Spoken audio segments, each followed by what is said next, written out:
He has worked on piracy, he has worked on SATR and international maritime law with a special focus on lawfare. As I mentioned to you, he is in great demand. He travels extensively attending international conferences. He has also been a research fellow at Manohar's Maritime Institute for Defense Studies, shortly known as SITSA, and worked in the Indian Navy's strategic apex level offices, where as Director of Strategy, he was a part of the core team that published Indian Navy's 2015 unclassified maritime security strategy document, which many of you might know was titled Ensuring Secure Seas, Indian Maritime Security. The largest, and also geography dictates with how many nations have that much of access to the sea. But UNCLOS caters for landlocked.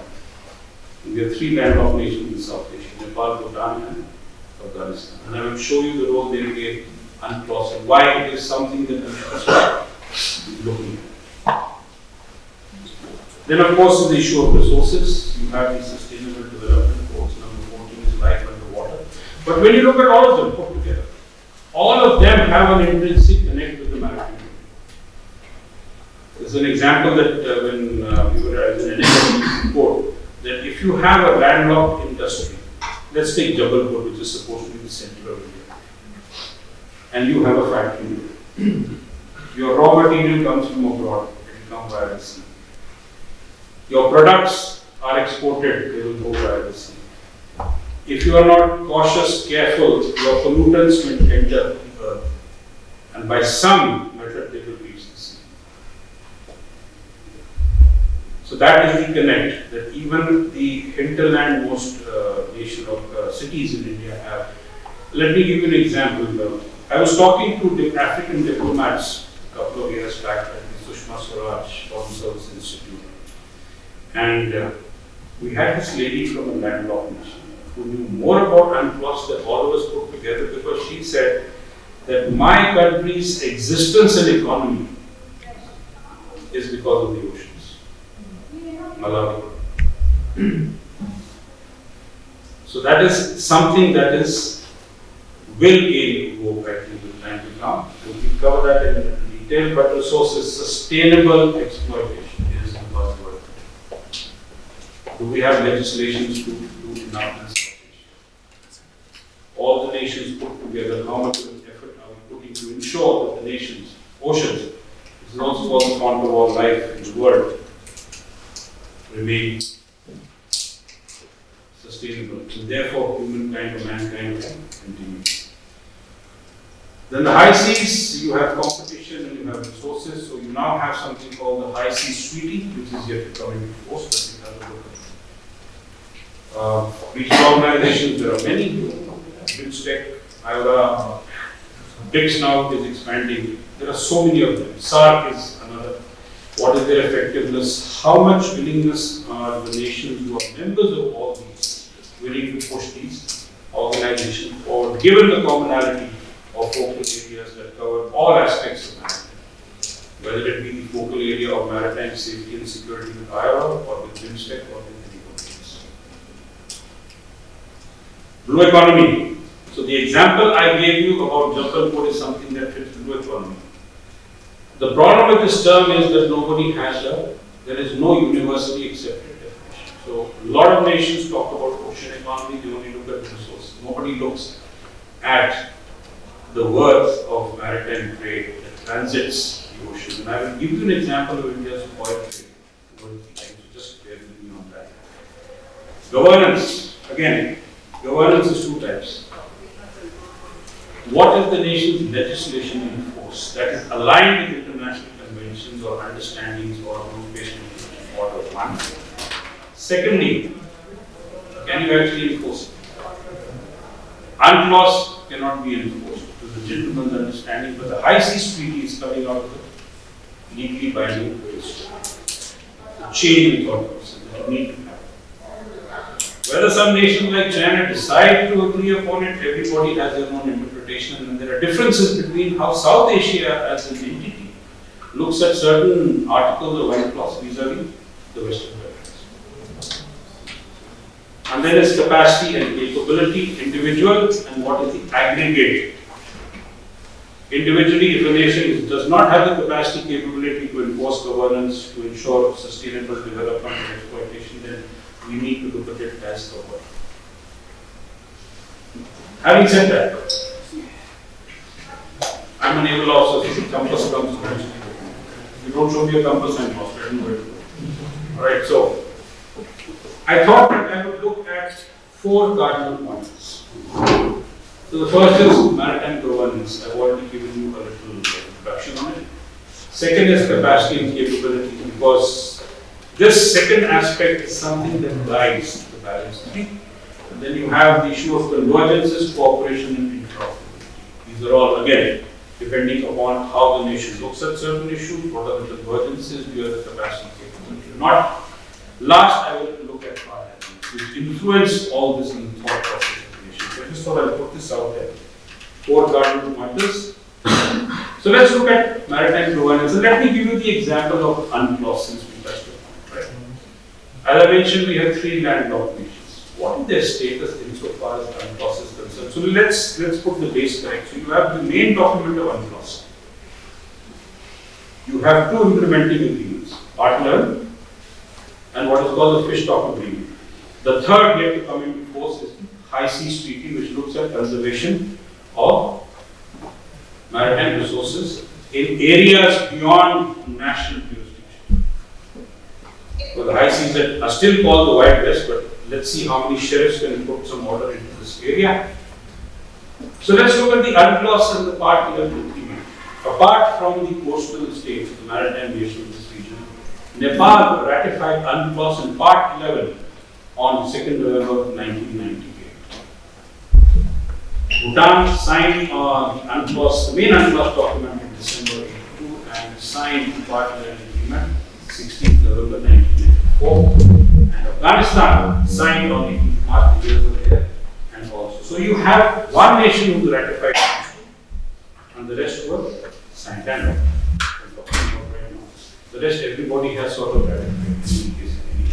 So ratification means you need to come out with legislature aligned with the document you have signed. In our case, we don't have a legislation now, but we do have the 1981 MZI Act, which predates, because 81 is fishery, 76, the MZI Act of 1976, which predates UNCLOS coming into effect, but it was drafted by a number of people who were also participants in the all discussions of UNCLOS. So our MZI Act of 1976, more or less, is the legislation that is aligned to UNCLOS. There are differences. One main difference, as we have said, is the notification of warships for innocent passage in our territory.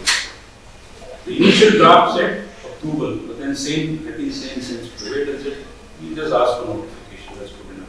A lot of South Asian nations have the same view on innocent passage of warships in the territorial sea. So there is some sort of an alignment there, and also the military activities in the exclusive economic zone of coastal nations that you need to seek approval before you conduct military activities. This sort of a convergence is very specific, and you'll find all nations who got independence after World War II and were colonized have the same sort of approach. This is where nations have to be careful. Especially in India, that when I interact with my Chinese friends and we discuss UNCLOS, they say, why are you going to Western way? China has the same approach insofar as innocent passage of warships in the sea is concerned and military activity is as is Pakistan. Why do I mention this? Because we have an issue with both nations. Also, that is the reason why India went give a statement on South China Sea is very measured, except now we are becoming a little bit more vocal. Alright, High Seas Treaty not in force. This is based on the polluter-based principle. I just checked in the morning, 15 nations have ratified. We need 45 more before this treaty can come into force. So here is the status. So India and Nepal have signed, right? And Bangladesh and Maldives have ratified. Sri Lanka has still not come on board. We also took a year. In the past, we had signed on the dotted line the day the conventions were open for signature. This time we took a year. Because there was a sort of difference in opinion in which way the High Seas Treaty was going as compared to UNCLOS. There is still that debate going. We have signed. So again, ratified means that you need to put in place legislature, whereas if you have signed, then as per the Vienna Law Conventions and Treaties, you are obligated to follow in spirit. Just to change, what are the US stance on this? So, we always say the US is neither signed or ratified or whatever this is. The issue is, it has ratified Part 11. It has not signed UNCLOS, the main document, and neither the fish document. Israel is another nation who has neither signed nor ratified or any of these. Iran, same sort of. China has ratified the fish document. One of the biggest devils of IU fishing. There you go. Okay. So this is the way, this is how it works out. And I'm looking at mostly at landlocked nations essentially because Article 69 of UNCLOS very clearly states. Why do I mention this? This is an aspect that very few people look at or discuss. Either the tacit understanding, but sometimes relations come in the way. And but today our neighborhood first policy is taking a beating. That is where we need perhaps to take a step back and relook. How do we move together? If we are looking at the vision of Saga, then we need to move together. And if South Asia does not move together, then I'm not sure how much progress we make in the broader Indian Ocean region and much broader Indo-Pacific. So this is a snapshot I took from the AMPI website of the EZ. They haven't mapped Pakistan as it, but you can just imagine a line running from where in the left top corner where India's EZ ends and just draw the line parallel to the coastal. So this is the EZ. So this is, if you're looking at this, as I said, as the South Asia region, then let me change it and show you the EZ of all nations of the world. The high seas are quite big. And if you have signed UNCLOS, you may not have. You need to look at this whole region in its region. Seabed mining. Will anything stop a landlocked nation for seeking concessions for seabed mining? That is the next big issue on the anvil.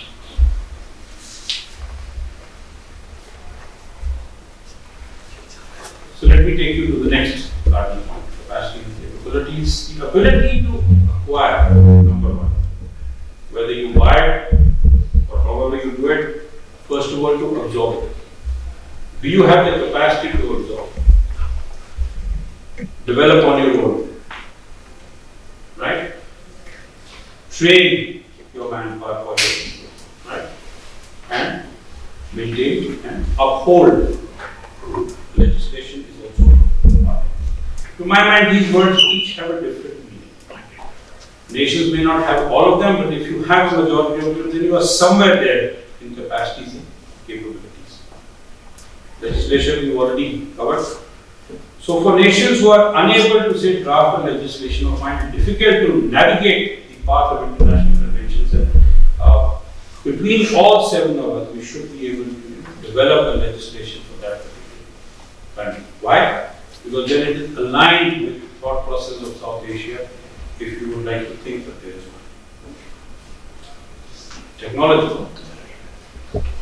A human being can only absorb that much of technology. My children tell me you're a dinosaur as far as all this apps are not concerned, but I don't feel a need for them, so therefore. Does that mean my capacity and capability is limited? Perhaps. The same will apply for nations. Assets. So let me give you the example of maritime assets. Right? Now we give ships to various nations, India, Mauritius, Vietnam, Sri Lanka.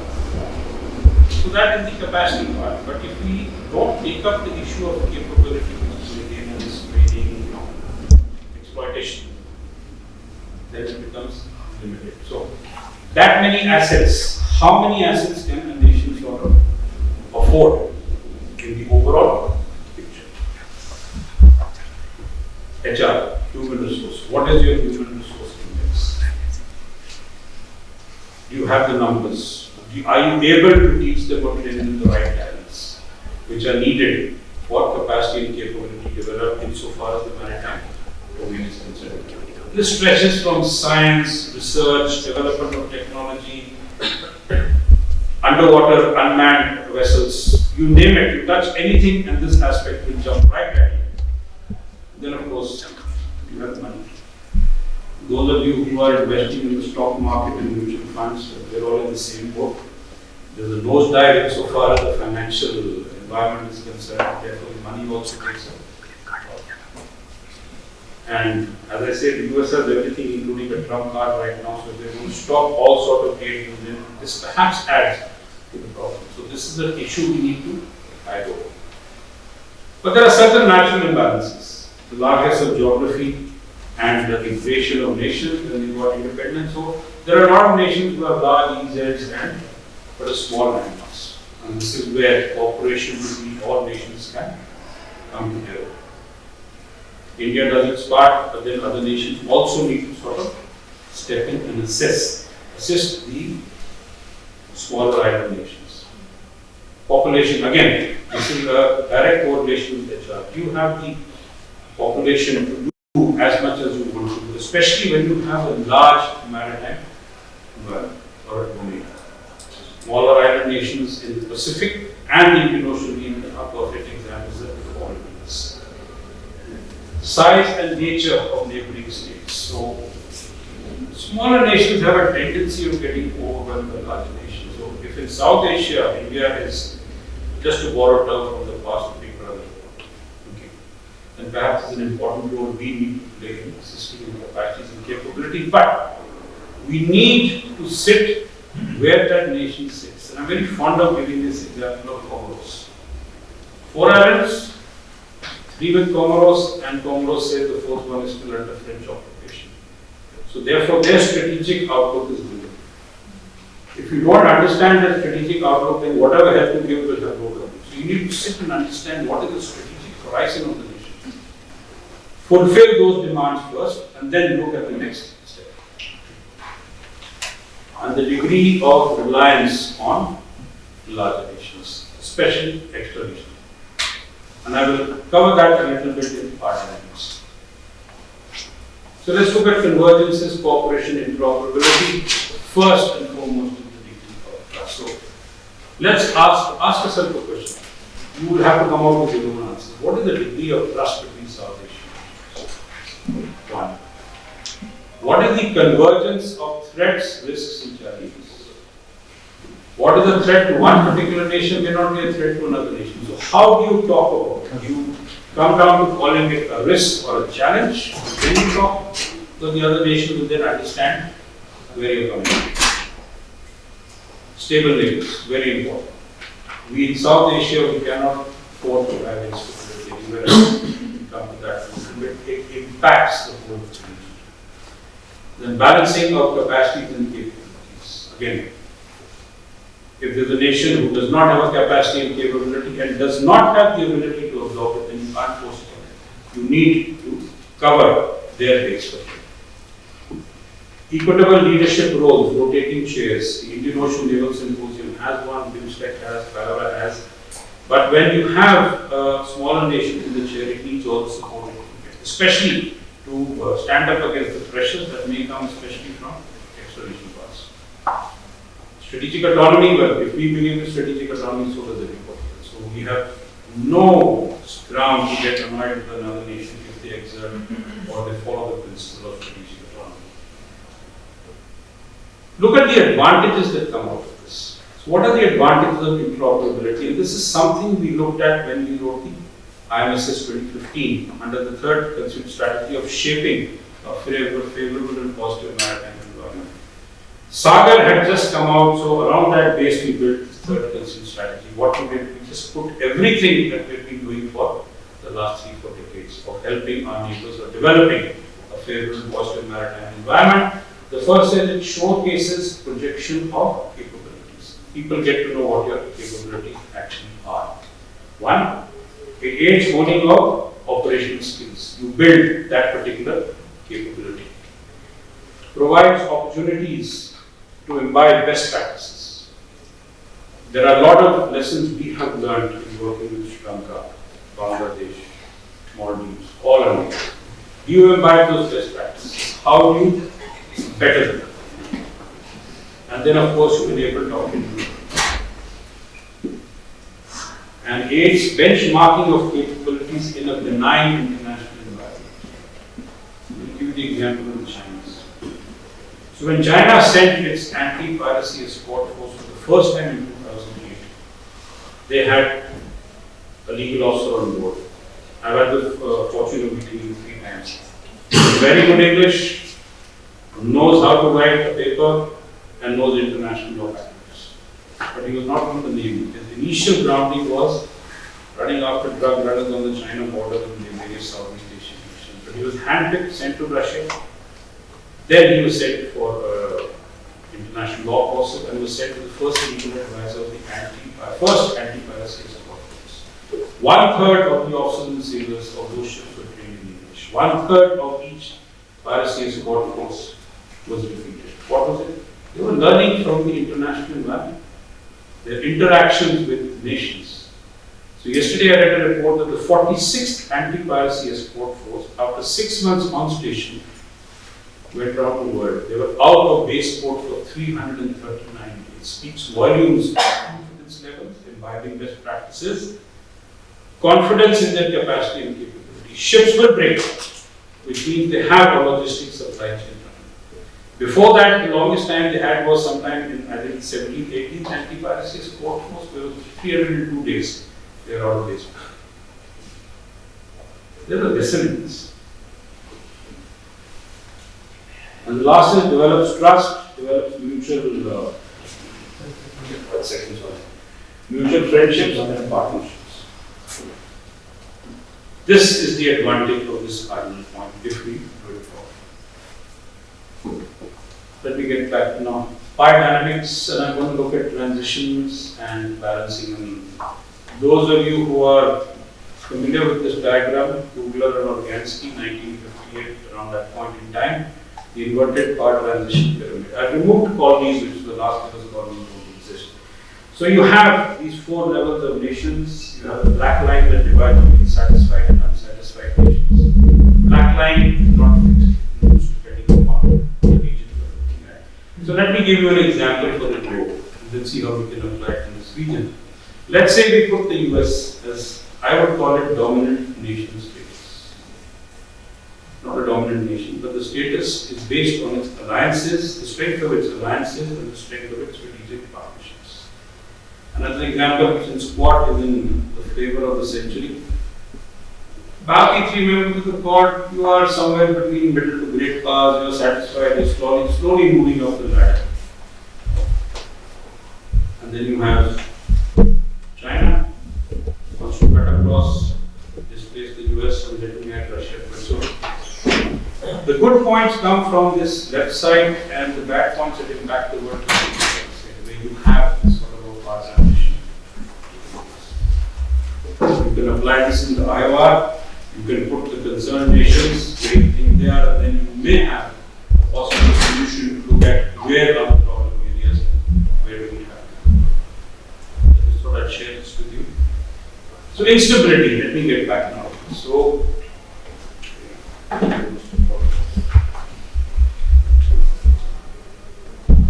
does this impact us? Definitely does. Give you India's example. 55% of our maritime trade transits South China. All nations of South Asia would have some sort of a similar thing. Let me go take you west. Persian Gulf always will be unstable for a number of reasons. Arabian Sea always has been because instability existing in the area, and of course the time laid down animosity between India and Pakistan. Pakistan, Bab el Mandab, resurgence of piracy right now, Red Sea, little peaceful little ceasefire, Houthis issue. Let me come to the yellow points and I'll come to the top one little later. So here is another flashpoint in the making. Gas fields. If this area is permitted to be developed in Mozambique, is permitted to be stabilized, Mozambique can become or will shoot into the top 5 nations, richest nations in the world. That's not gas. But it's not being, allowed to develop.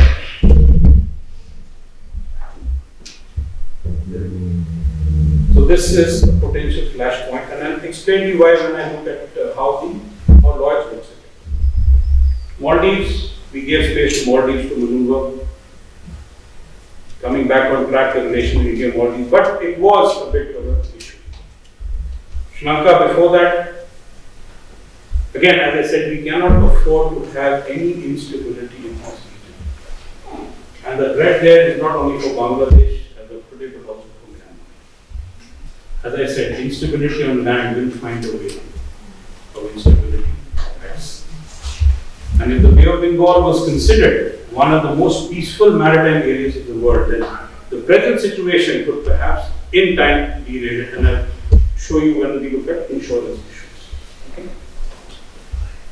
So what are the maritime threats, risks, challenges? Having gone through this little bit of more of a theory part, let's get back to brass. You have tradition, but today we have hybrid threats. You can put the Houthi issue as a hybrid threat. Depends on the side of the money. Syria was another example. So you have non-traditional threats, that is on the seas and emanating from the sea. On the seas is your maritime terrorism crime, emanating from the sea is the examples I can give you is the 2000 attack in Mumbai. Other nations have also faced. Sri Lanka has had its problems of terrorist attacks as in Bangladesh. Most of these explosives come by the sea. Piracy is another major issue, covered in detail. Disasters and pandemics, if the COVID pandemic has taught us something that if you need to live and survive, you need to work. And then of course, non-combatant evacuation operations is on the rise. So therefore, we need to work together to get our people out. It is the right of every nation to take its citizens out of a unstable area. In Yemen, when it happened, Indian Navy was the only Navy whose ships were permitted to go inside. Even in 2006, both sides gave us a 4-hour ceasefire window. Come and take your people out. Even then, we took out all other citizens of other nations. Especially with Yemen recently, other nations asked us to get our people out. So we need to work this together. Again, it's an issue of capacities and capabilities. So if we have the capability of sea level, there are other capabilities existing with other nations in which we cannot pitch in. So if we have an SOP for pandemics, which is accepted by IONS, Indian Ocean Naval Symposium in Iowa, why can't we develop an SOP for South Asia and try to push it through the window of Iowa or even for that? So this all is resulting in a presence over 40 navies, most of them concentrated in the North Arabian Sea, a lot of them operating under the CMA, the Combined Maritime Forces. So the North Arabian Sea is slowly seeing a closure of a window where the margin for error is reduced. If you would have read recently, there have been shooting down of patricide by the US when it shot down on its own aircraft within the past. You had an Iranian airliner shot down by the US. These are unpardonable actions, but they will happen. So anti-piracy patrols is again slowly on the rise. And the issue is that if you withdraw your piracy patrols, piracy will increase. Again, the Houthis give it a window. And do remember, the methodology of addressing the Houthi problem is different from addressing the piracy problem. Your tactics, operation, your strategic approach, even your firepower which is used differs. So therefore, you can't have one ship addressing Houthi problem and piracy, which means that you need to put more assets in the field. How does this impact us? We come to it in a bit. So then you have your combined task forces and bilateral. In the Bay of Bengal, there are coordinated patrols between India, Bangladesh, India, Myanmar, India, Indonesia. I hope they continue given the instability which is happening right now. Then they show bases and bases. So just to put it in one clear line, very short, in conflict, a base becomes a legal target because they fly the flag of the nation who is controlling that base. And therefore, there is a state of the forces agreement, and there are other issues that come into it. And there are other implications come by. Whereas the place is any other place. You just go and fuel up and come back. So if you look at China, Djibouti, logistics support place. So the interesting part is in case of a conflict between India and China, will Djibouti adhere to the laws of neutrality? Hambantota has been touted as a Chinese base, but give credit to Sri Lanka. I think 2019, before the lockdown, they held a military exercise with the US in Hambantota. And I think the sensitivities are very clearly understood in Sri Lanka, imposed a 1-year ban on all research vessels, not Chinese, all research which was in line with UNCLOS, now lifted. Obviously, you can't have it for fiction. So this is sort of understanding, that builds trust. Okay, China, let me give you an example. Now, all these research vessels that come into the Indian Ocean region, they're battery operated. Therefore, there is no requirement of that ship to enter port for refueling. They have containers that grow their own vegetables. The only limitation is the people on board. You can't keep people confined to a ship for that long. Trust me, I've been in the Navy long enough to deal with that. Okay. But the fact is that they are actually mapping the high seas. A lot of it is looked at from the point of submarine operations, but what about seabed? So tomorrow when high seas treaty in China is ratified, comes into play, you see the way China will start picking up influence from the high seas. Apart from BRI and investments and all that, which I think a lot of nations have understood that it's a risk. Turkey. Little unspoken nation. So Turkey is in great synergy with Somalia. It has an understanding to protect its territorial sea and EZ, to build its navy. It's got a military base there. It's training the Somalian army.